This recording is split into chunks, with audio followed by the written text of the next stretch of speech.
My siblings were always the annoying type.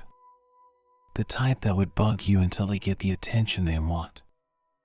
One night my parents wanted to go out on a date, so they asked me if I could babysit my siblings. I initially disagreed. I never liked my siblings, but my mom offered to get me my favorite fast food on the way back. Finally, I agreed to babysit my siblings.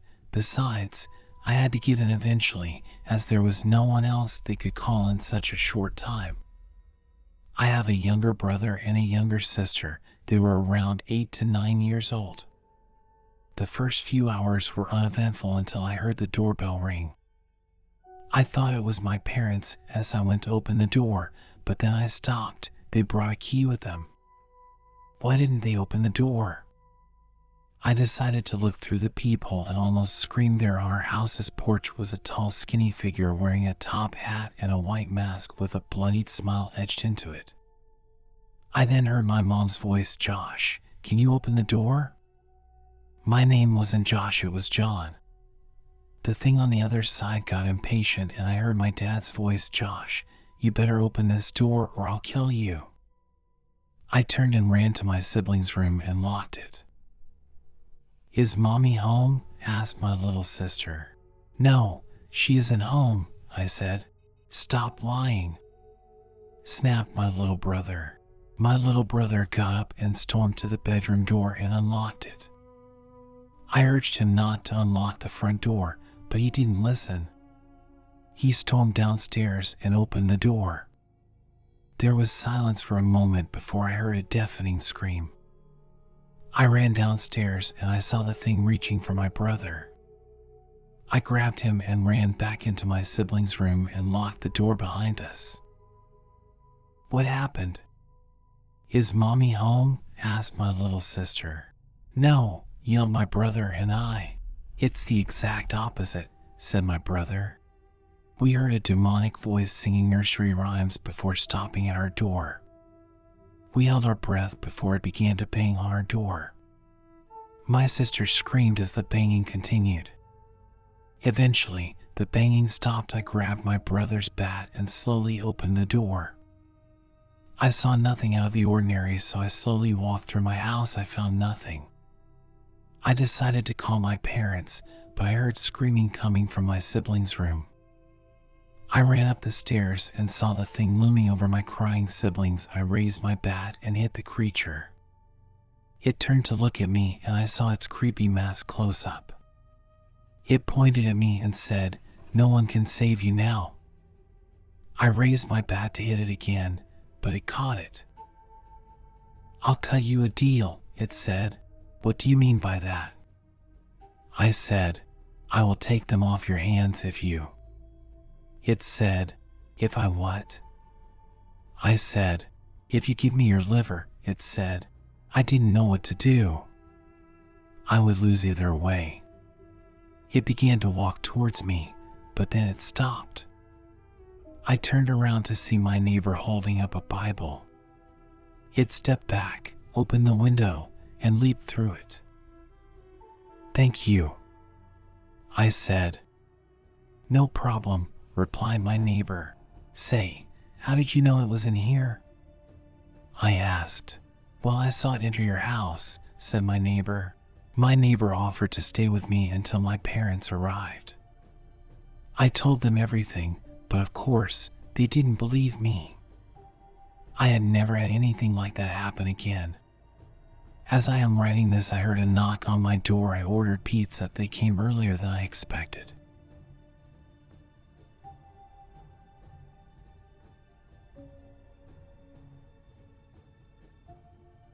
Jacob is a sweet kid.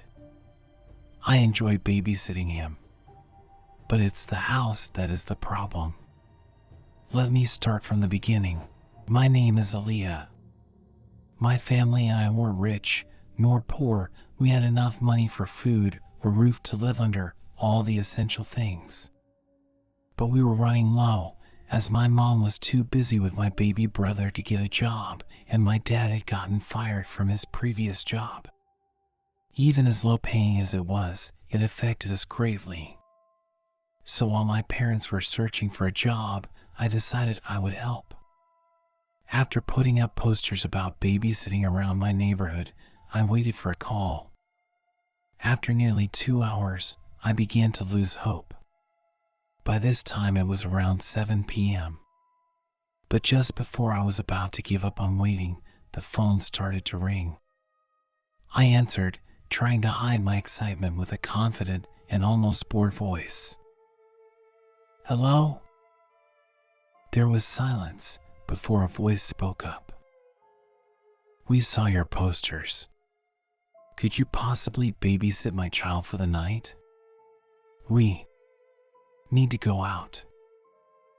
After agreeing, discussing payment, and writing down their address, I started to pack an overnight bag, adding some extra stuff in case they didn't leave any toys for the kid. I was a new babysitter and always liked being prepared. I started on my walk just before 7:30, so by the time I got out, it was cold and dark. Typical autumn. I glanced at the piece of paper with the address, and for the first time actually processing where it was. For the first time, I felt uncertain about going. Yeah, you guessed it. It's the creepy, old house no one went near in fear of getting cursed by the ghosts and witches that live there. I honestly don't know whether I believe the rumors or not, but even if it's not haunted, it's creepy looking, so I try to avoid it. So I started walking. It took an extra 5 or 10 minutes as it's further away from the other houses. I'll give a basic layout of the front of the house. It's a large, wooden structure that looks old and broken. The windows were covered with wooden boards, leaving small slits of light and the cracks left uncovered. It's surrounded by a formidable-looking fence that's too tall to climb over and too thin to get through the bars. And even if you did manage to climb to the top, there are sharp, arrow-like spires that would impale you before you could get over. In the middle of the fence is a rusty gate, closed by chains and covered in dust. There's also signs and writing, all saying to leave and run while you still can, made by the kids and teens that thought it funny to scare people. As I stopped before the gate, I felt a sudden feeling of dread. It felt like someone or something was watching me. Ignoring the feeling, I took a deep breath before slowly pushing the gate open.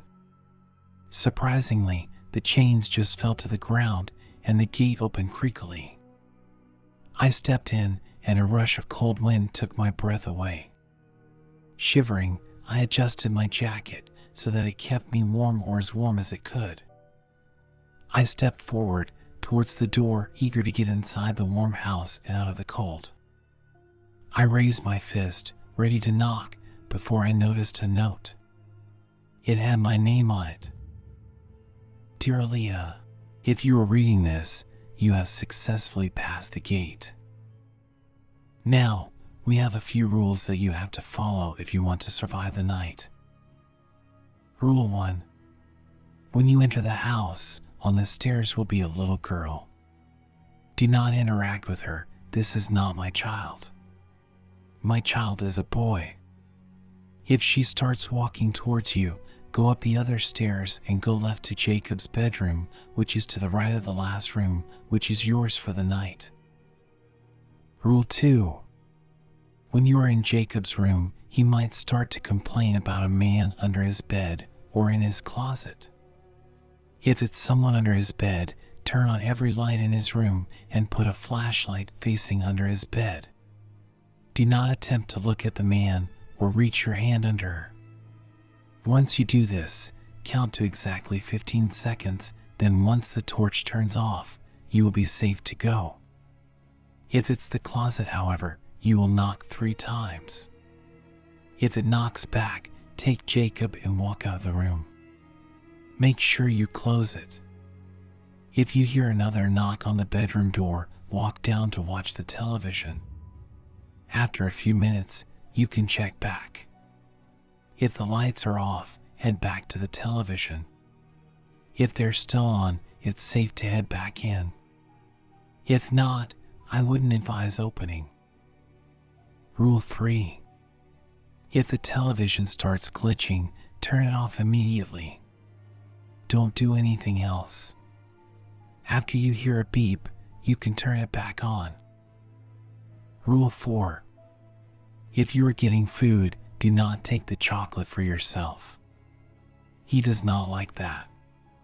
You may use it to feed him at midnight, or else he will get very mad. Rule 5.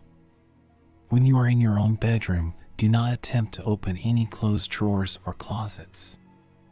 Any open drawers are fine, as long as you keep them open. Rule 6. If the light starts flickering at any time, grab Jacob and get out of the house. Just wait outside the door until the light stops flickering. Rule 7. Do not attempt to turn the lights off.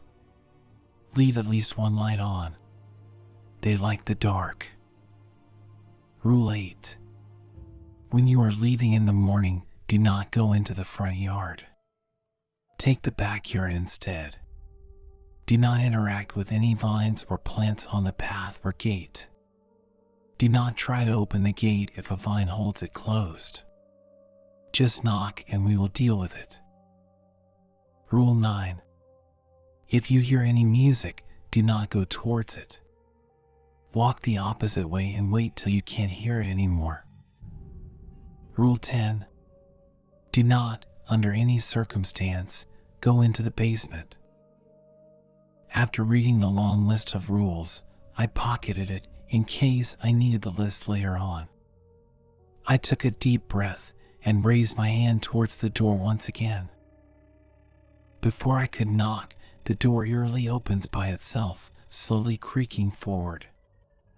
I hesitated before stepping inside.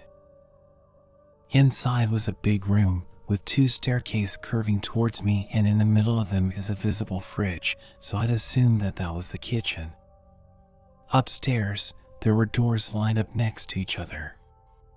And just as the note said on top of the staircase, there was a little girl. She looked to be around the ages of 5 to 7, with pale skin and long, dirty blonde hair. I looked away, remembering the note. Even though she looked to just be an innocent little girl, she gave off a weird aura, almost creepy. I got snapped out of my thoughts to the creak of the staircase. The girl was heading towards me, now smiling somewhat innocently. She giggled, now moving a bit faster. I quickly moved towards the opposing staircase, and by the time I got to the top, I looked back down and she was at the very bottom of the other, looking up and smiling. I blinked and she disappeared. I blinked again, looking around. There's nowhere she could have gone that fast. I brushed it off and headed to supposedly Jacob's room. But a nagging sense of unease in the back of my head kept telling me to leave while I still could. Ignoring it, I reached for the door handle, but before I could open, it was swung open. "Miss Aaliyah, you're here."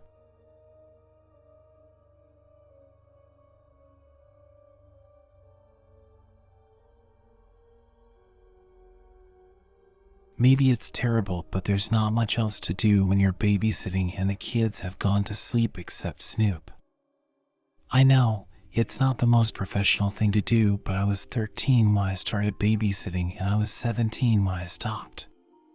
The last job I remember having was for a family I babysat for often, the Stantons. The Stantons were a cute family, very typical. Either Ronnie or Jane always dropped me home since it was late when they came back. They made awkward jokes about their kids being crazy, though they were definitely a handful, and idle small talk about how school was going. They had me over every couple of weeks or so, which I thought was cute.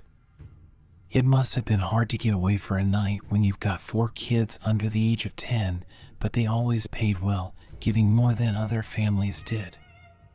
On the whole, I enjoyed sitting for them since their kids went to bed much easier than a lot of other kids did, even if they did leave me exhausted with all of their imaginative games. Anyway, It was a normal night at the cozy Stanton home. I was flopped on the couch, tiredly scrolling through my phone after managing to wrangle the kids into bed. They were obsessed with playing cops and robbers, though there was always a very detailed shootout at the end, unlike the typical chasing game. Like I said, the kids were a handful. When my feed became too boring and itch to snoop around called me, I had to follow it. A bad habit, I know. All the lamps were turned on and the curtains drawn shut. The thought of looking out a window and seeing a face staring back at me had been a fear of mine ever since my uncle had scared the life out of me when I was a kid. I started with the kitchen, looking through the cabinets and the fridge. Almond milk and avocados, of course. Looking through random drawers as I went, I made my way to the one room that I hadn't dared explore before, the master bedroom. I stopped outside Ronnie and Jane's bedroom at least once during every snoop session, but I hadn't dared to go in. It seemed like too much of an invasion of privacy, and a part of me knew that since they came across so normal, they were probably into kinky stuff, which wasn't exactly something I was eager to stumble upon. But the school year was drawing to a close, my birthday was fast approaching, and I'd be leaving for college at the end of the summer. There was no time like to present. So, drawing a deep breath, I turned the handle and stepped inside. Lo and behold, it was normal. There was a king-size bed in the middle of the room, pressed against the back wall, adorned with way too many throw pillows. There was a door either side, but I started with the 2 nightstands. There was nothing interesting, everything you'd expect of a 30-something couple with 4 kids who weren't looking to have any more. With a disappointed, yet sort of relieved sigh, I checked the first door. It was only an ensuite filled with normal hygiene products.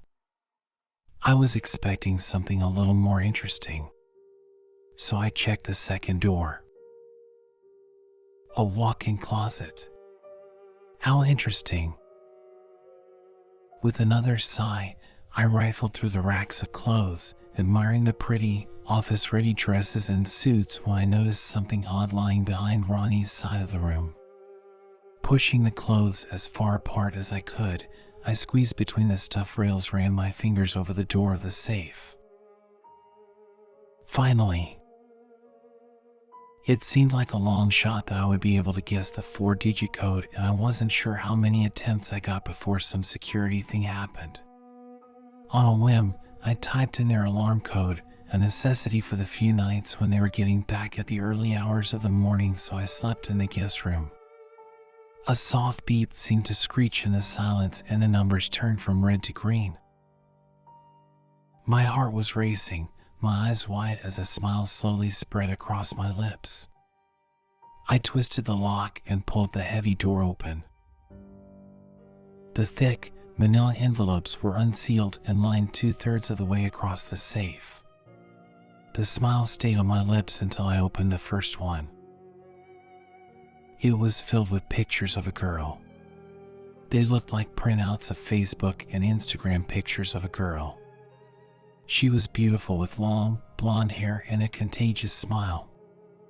Then I found the crisp sheet of legal pad paper with the curly handwriting of Jane Stanton. The girl's name was Mandy Reeves. She was 18, lives a few towns over. Then there was a schedule of her Friday night. What followed made the blood drain from my face. It was slow, like my brain didn't actually want to comprehend what it was seeing, but my body knew. There were more pictures of her. Her face was contorted in horror, her eyes filled with fear-stricken tears. There were pictures of her bloodied, bruised, naked. There were pictures of her and Ronnie, a sick smile on his face. There were pictures of her and Jane, the girl strapped down with what looked like duct tape so she couldn't escape what the suburban mother of 4 was doing to her. The last picture was Mandy Reeves, her eyes shut, her skin pale, her arms crossed, a posed corpse. My hand shook as took the next envelope out.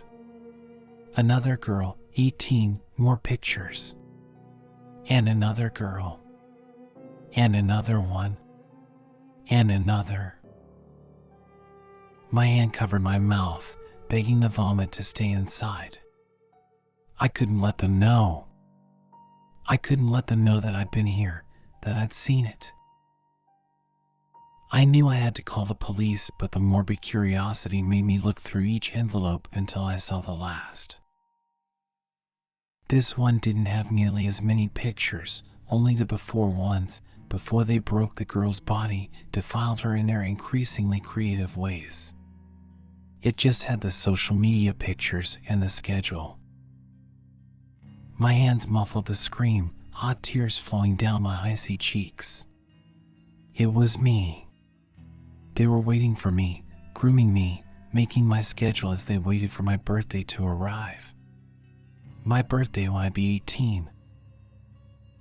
The police were waiting at the house when the Stantons arrived home that evening.